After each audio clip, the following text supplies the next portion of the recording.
Be me, 32-year-old woman. Spent entire adult life believing in equity and fairness across all systems. Genuinely thought I understood power dynamics better than most people. Always saw myself as someone who could identify oppression wherever it existed.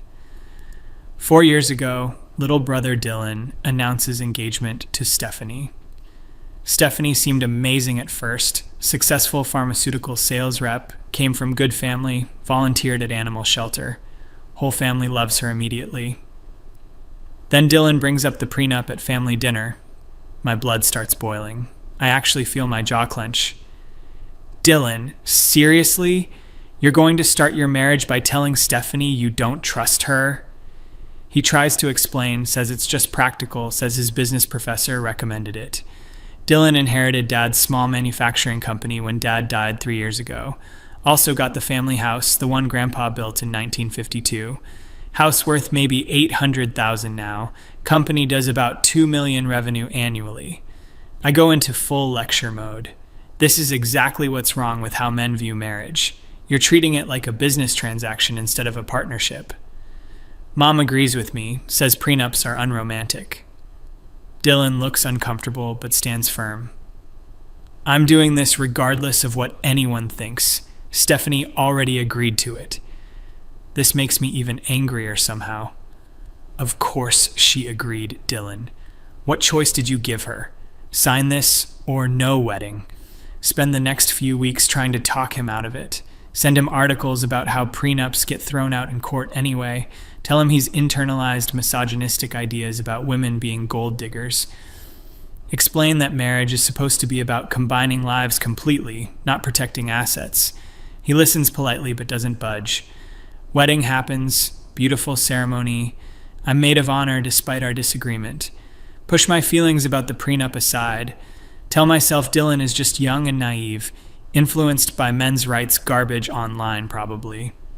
First year of marriage seems perfect. Stephanie and Dylan buy a dog together. She's always at family dinners, remembers everyone's birthdays, posts cute couple photos constantly.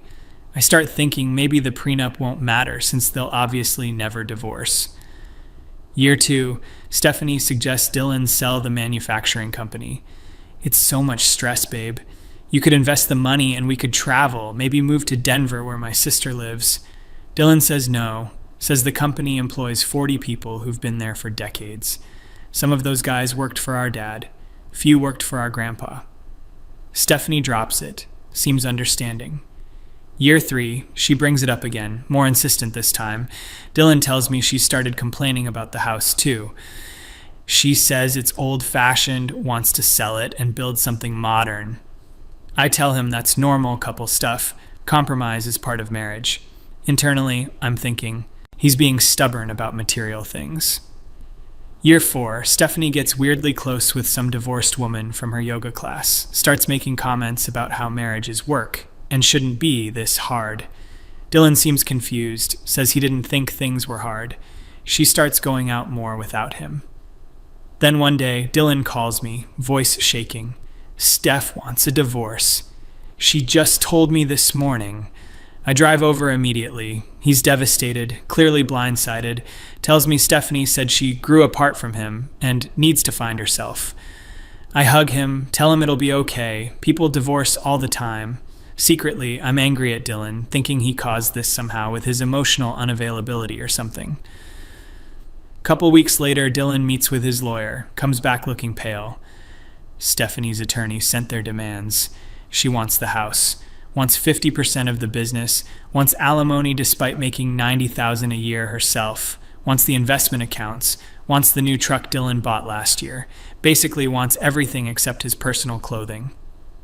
My first instinct is still defensive of the system. Well, Dylan, that's how community property works. You did build life together for 4 years. He looks at me like I slapped him. Sarah. She wants Grandpa's house, the house Dad died in, the house where we spread his ashes in the garden. Something shifts uncomfortably in my chest, but I push it down. Maybe you could buy her out of her share.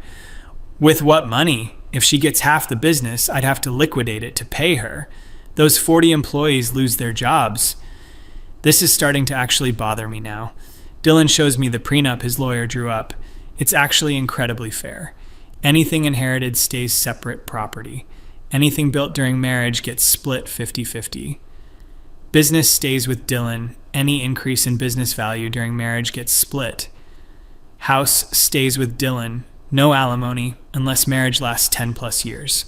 Both parties keep their own retirement accounts. I read it 3 times. Realized Stephanie signed this knowing exactly what it meant.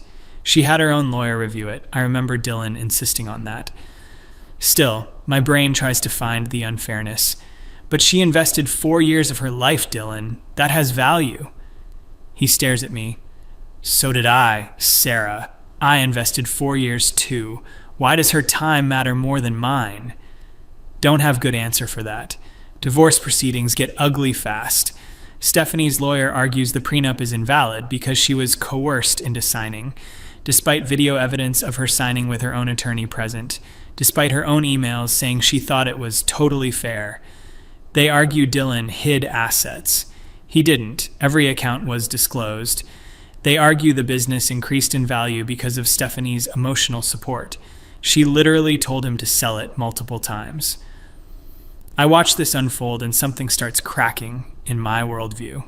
Stephanie gives a deposition where she cries, talks about how she sacrificed her career for Dylan. She didn't sacrifice anything. She kept her same job the whole marriage. Talks about how she managed the household to support his business. They had a cleaning service and ate out 4 times a week. Talks about how the house is their home she helped build. She literally wanted to tear it down 6 months ago. I'm sitting in Dylan's lawyer's office during prep, and I just feel sick. This person I welcomed into our family is lying. Not exaggerating, not remembering differently, actively, provably lying. And the family court system is nodding along. Judge seems sympathetic to her, keeps referring to her as the disadvantaged party. She makes $90,000 a year, has no children, is 29 years old with her whole career ahead. Dylan's lawyer is excellent, though. Presents the prenup, shows it was negotiated fairly, shows Stephanie's own lawyer's notes saying she was advised it was reasonable, shows text messages where Stephanie talked about divorce strategy with her yoga friend, messages dated from 8 months before she filed, messages specifically discussing how to get around the prenup. One message says, maybe if I claim he forced me to sign. Another says, I should get that house. It's worth almost $1 million now. I read these messages and feel like I'm going to vomit. This was planned. This was calculated. She stayed for 4 years because she thought she could break the prenup. Judge takes 2 weeks to rule, finally upholds the prenup fully. Stephanie gets exactly what the document says. Nothing inherited. Split of marital assets only. Amounts to about $60,000 and her car. She appeals, loses again. Throughout this 6-month nightmare, I watch my brother deteriorate. He loses 30 pounds, stops sleeping. Company starts struggling because he can't focus. One night, I stop by his apartment unannounced. He's just sitting in the dark. I turn on the light and see bottles of sleeping pills on the counter. Prescription is for 30 pills. Container is almost empty, dated from 4 days ago. My heart stops. Dylan, how many of these have you taken? He looks at me with empty eyes. I take like 4 just to sleep 2 hours. Nothing feels real anymore. I call his doctor immediately. Doctor says bring him in tomorrow, asks if Dylan is suicidal. I don't know. I ask Dylan directly. Have you thought about hurting yourself? Long silence. If she had gotten the business, if I'd had to sell it and fire everyone, if I lost Grandpa's house, Sarah, I don't think I would have survived that. The words hit me like physical objects. I kept thinking about Dad's shotgun in the basement, kept thinking it would be easier. I stay with him that whole night. We talk to his doctor, get him into therapy, adjust his medications. Slowly over the next months, he recovers. Business stabilizes. He starts sleeping in the house again instead of avoiding it. Plants new roses in the garden where we spread Dad's ashes. One Sunday, I'm at the house helping him paint the kitchen. Radio is on, we're not really talking. Then suddenly I just break down crying. Dylan puts down his paint roller. What's wrong? I almost killed you. He looks confused. Sarah, what are you talking about? I spent weeks trying to talk you out of that prenup. Weeks. If you had listened to me, if you had been less stubborn than me. Can't finish the sentence. Dylan sits down next to me on the floor. But I didn't listen. It's okay. It's not okay, Dylan. I was so sure I was right. So absolutely certain that prenups were about men not trusting women, men being controlling, men treating marriage like a business. He doesn't say anything. Lets me continue. I never once considered that you might need protection, that men might be vulnerable too. Wipe my eyes, try to collect my thoughts. I've spent my whole career in litigation. I've seen divorce cases. I knew the statistics intellectually, but I never really believed them. Dylan asks what statistics I mean. I laugh bitterly.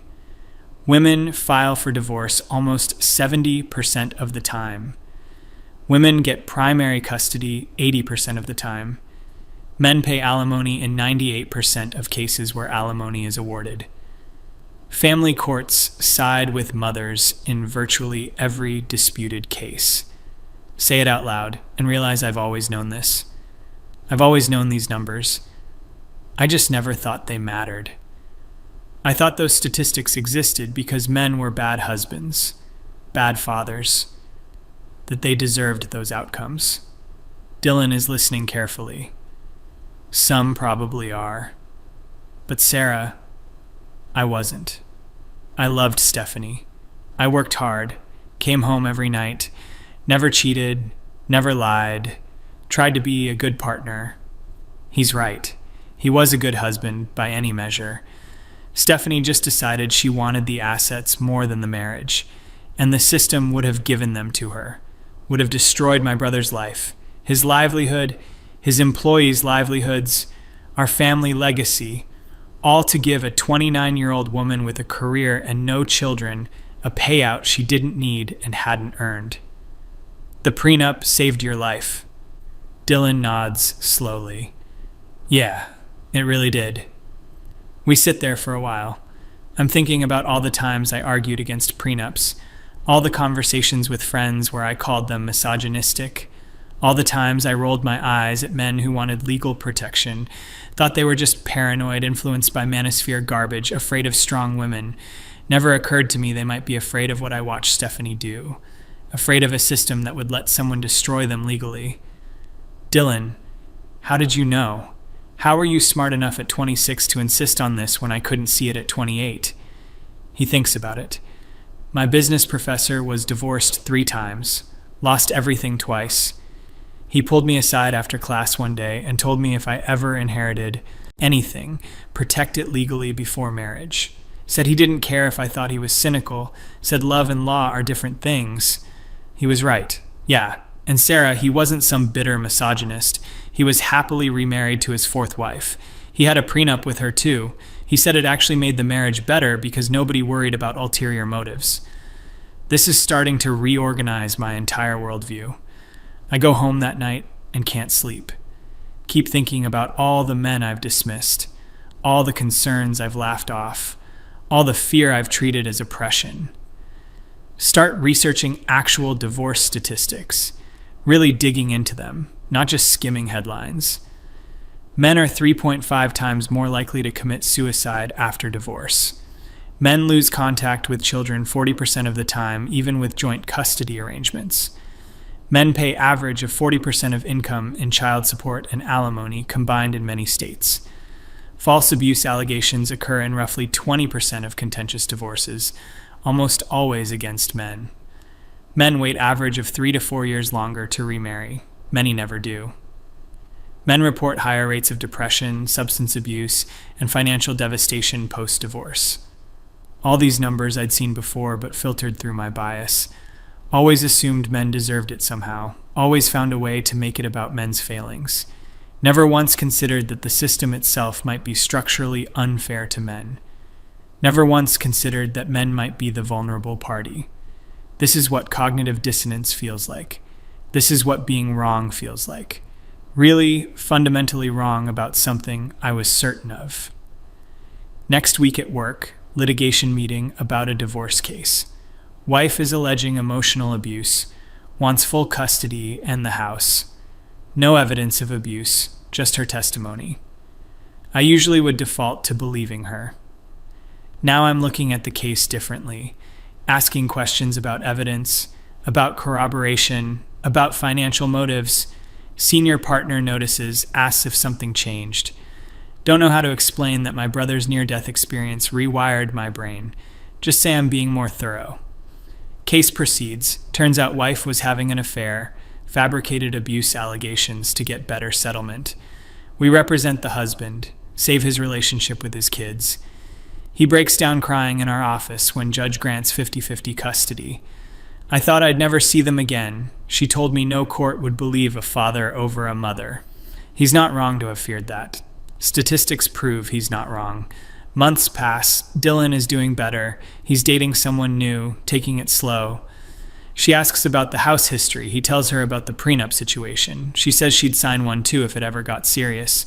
Says she has assets to protect also. Thinks it's smart. I meet her. She's genuinely kind. Tells me privately she thinks what Stephanie did was evil. I can't imagine trying to take someone's family home. That's sociopathic. Realize this is what actual partnership looks like. Someone who doesn't want to take, just wants to build together. Someone who sees fairness as protecting both parties. Stephanie comes up in conversation with Mom one day. Mom says she heard Stephanie is engaged again. Already found someone new, already planning another wedding. Didn't even wait a year. Mom seems sad about it, says, I guess she really had moved on before the divorce. I correct her. Mom, she didn't move on. She targeted Dylan for his assets, planned an exit strategy when she realized the prenup would hold, and executed it. She's probably doing the same thing to this new guy. Mom looks shocked at my tone. Sarah, that's very harsh. Women have a right to leave marriages that don't fulfill them. Of course they do. But they don't have a right to destroy their ex-husband financially just because they're unhappy. They don't have a right to lie in court. They don't have a right to take inherited family property. Mom is quiet. You've really changed your perspective on this. I almost lost my brother because of my perspective, Mom. He almost killed himself. The only thing that saved him was a legal document I spent weeks trying to talk him out of. Mom tears up. I didn't know it got that bad. Because we don't talk about it. We don't talk about male suicide rates. We don't talk about men's vulnerability. We don't talk about how the system fails them. Have similar conversation with my best friend Rachel. She's going through divorce herself, complaining about her husband, talking about taking him for everything she can. I ask why. Because I can, Sarah. Because I put up with his shit for 6 years. What shit specifically? She lists normal marriage complaints. He worked long hours. He didn't communicate enough. He forgot important dates sometimes. Nothing abusive, nothing cruel, just normal, imperfect human stuff. Rachel, does he deserve to lose his house over forgetting your anniversary? She gets defensive. The law says I'm entitled to half. Entitled. That word. You're entitled to destroy someone's life because you're unhappy? She gets angry, says I've become an apologist for men. Maybe I have. Or maybe I've just become an apologist for fairness, for protecting vulnerable people regardless of gender, for not weaponizing the legal system. A few months later, sitting in Dylan's kitchen again. He's made dinner, new girlfriend is there, they're laughing. House feels alive again, roses blooming in Dad's garden. Business just had best quarter in 3 years. Dylan pulls me aside while girlfriend is in bathroom. Thank you for being here through all of it. I know it changed how you see things.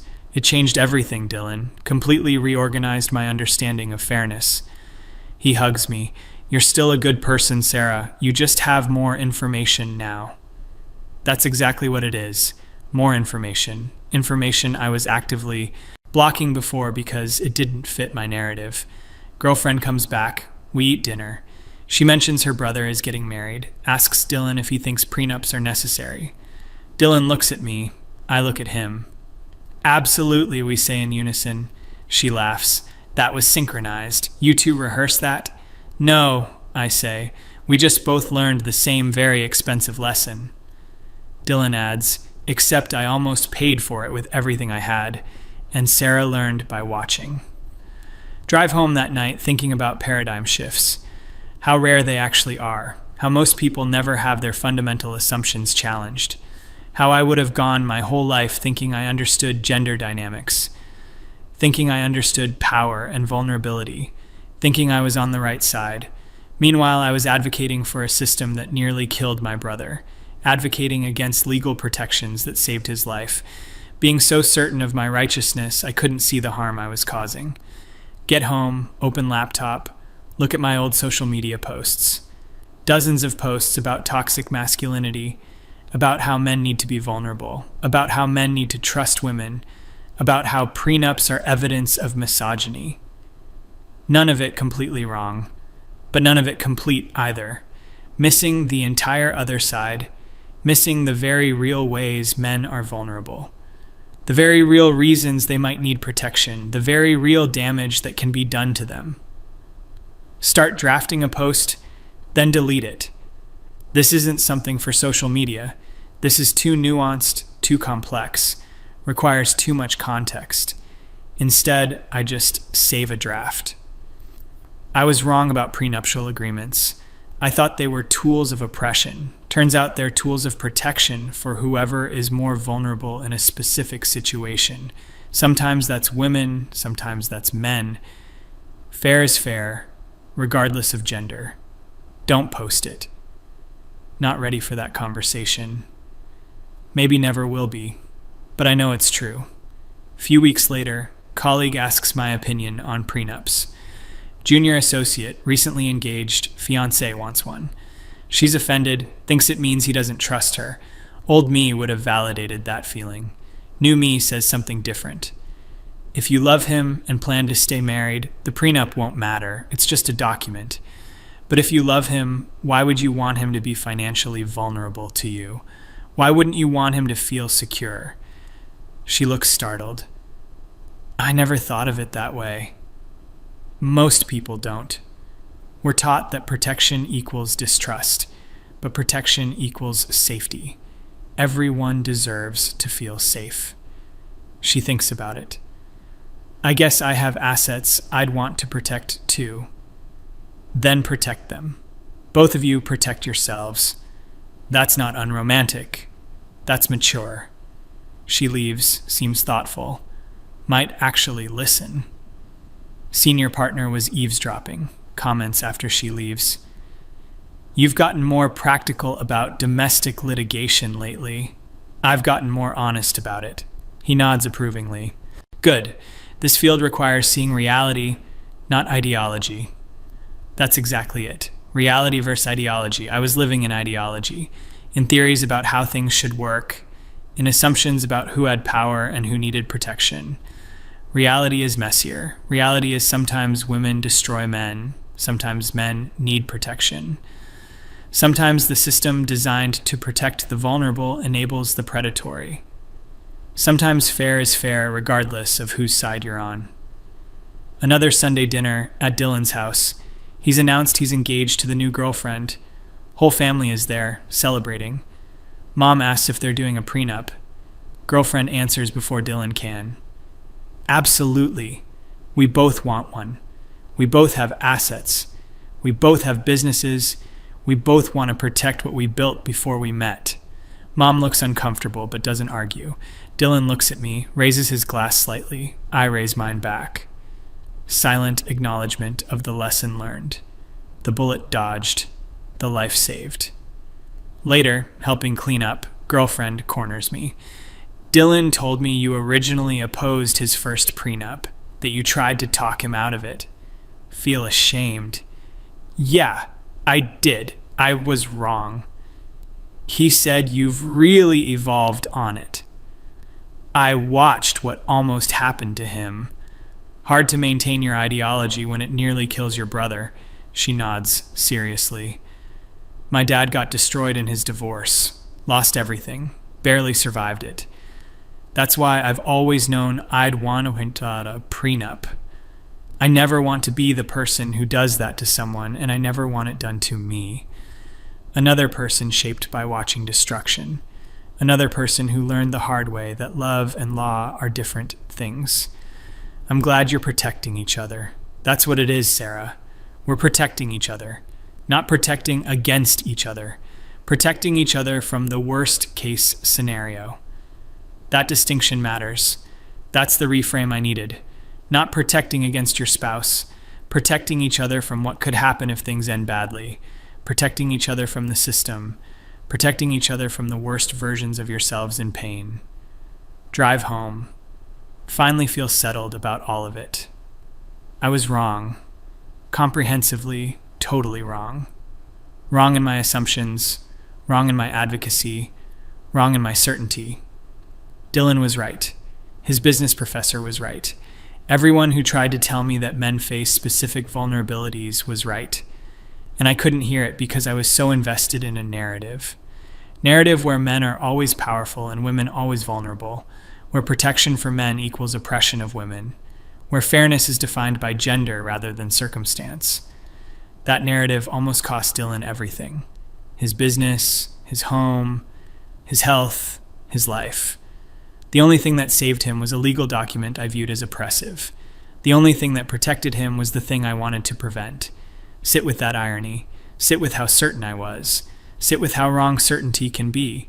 Think about all the other things I'm certain about. Wonder how many are equally wrong. Wonder how much harm my certainty has caused. Probably more than I'll ever know.